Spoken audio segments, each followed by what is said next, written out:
पहला पोर्शन है हीट वाला, उसमें से कुछ टॉपिक्स जो होते हैं वो शामिल होते हैं। तो हम कोशिश करेंगे कि पीएमडीसी के सिलेबस के जो टॉपिक्स हैं उनको मुख्तलिफ बुक्स से देखते जाएं।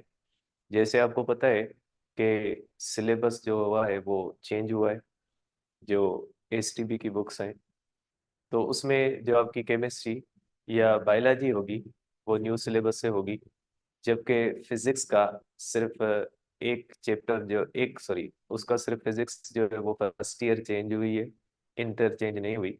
तो इसका मतलब ये है कि आपकी जो फिजिक्स का सिलेबस रहेगा वो ओल्ड बुक्स रहेगा, क्योंकि आपकी जो बैच है उसने ओल्ड सिलेबस पढ़ा हुआ है, इसलिए ओल्ड सिलेबस ही रहेगा। लेकिन ऐसे चैप्टर्स जो कॉमन चैप्टर्स होंगे, जैसे फॉर एग्जांपल इलेक्ट्रोस्टैटिक्स है, तो इलेक्ट्रोस्टैटिक्स और करंट इलेक्ट्रिसिटी, ये दो ऐसे चैप्टर हैं इंटर के जो अब न्यू सिलेबस के अंदर फर्स्ट ईयर के अंदर शामिल किए गए।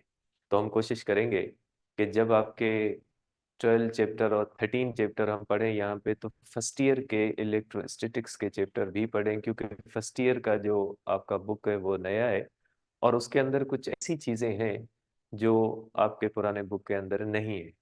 जैसे जो पुराने बुक के अंदर चार्जिंग एंड डिस्चार्जिंग और मुख्तलिफ रूल्स उसके वो नहीं थे, लेकिन जो नया फर्स्ट ईयर का बुक आया उसके अंदर ये सब चीज़ें शामिल कर दी गई है।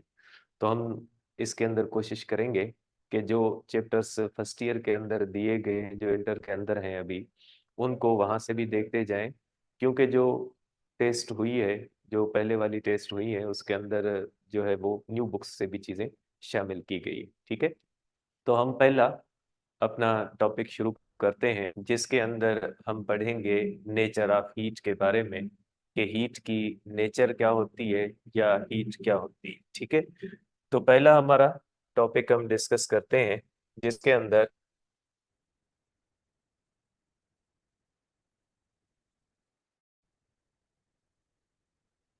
तो इसके अंदर जो हम पढ़ेंगे वो हम पढ़ेंगे नेचर ऑफ हीट। ठीक है, कि हीट जो होती है उसकी नेचर होती है, हीट की नेचर के बारे में डिस्कस करेंगे।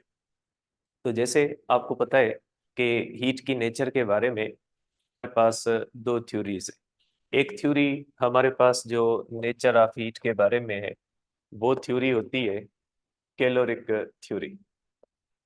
पहली जो हमारे पास होती है वो होती है कैलोरिक थ्योरी, और दूसरी जो थ्योरी होती है हमारे पास वो होती है काइनेटिक थ्योरी। ये दो थ्योरीज हैं, वो नेचर ऑफ के बारे में हम पढ़ेंगे। ये चीज माइंड में रहे कि ये थ्योरीज आपके सिलेबस के अंदर नहीं है, लेकिन आपके सिलेबस के अंदर इंटरनल एनर्जी बोला गया है। तो इंटरनल एनर्जी इन थ्योरी से रिलेटेड है, इंटरनल एनर्जी का कॉन्सेप्ट इन थ्योरीज से आता है, इसलिए थ्योरीज हम पढ़ेंगे। अब इसमें ये आप कह लें कि नेचर ऑफ हीट के बारे में ये दो थ्योरीज एक साथ एग्जिस्ट करती थी। कुछ साइंटिस्टों का ख्याल था कि जो नेचर ऑफ हीट है, जो चीज़ मुख्तलिफ चीज़ों को गर्म करती है या ठंडा करती है, उसके बारे में कुछ लोग कैलोरिक थ्योरी को मानते थे और कुछ लोग जो थे वो काइनेटिक थ्योरी को मानते थे। काइनेटिक थ्योरी के मुकाबले में उस वक्त के अंदर 18th और 19th सेंचुरी के अंदर जो ज्यादा माना जाता था वो कैलोरिक थ्योरी को माना जाता था। तो कैलोरिक थ्योरी के मुताबिक पहले हम देखते हैं कि कैलोरिक थ्योरी जो होती है वो क्या है, या वो क्या कॉन्सेप्ट जो है पेश करती है अबाउट नेचर ऑफ हीट। तो पहले हम डिस्कस करेंगे कैलोरिक थ्योरी।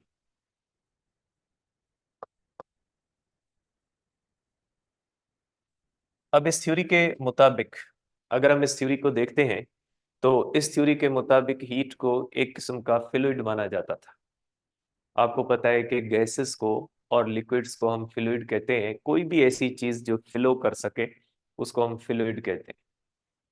तो इस थ्योरी के मुताबिक जो हीट है वो एक किस्म का फ्लूइड है, जो हर मटेरियल ऑब्जेक्ट के अंदर मौजूद होता है।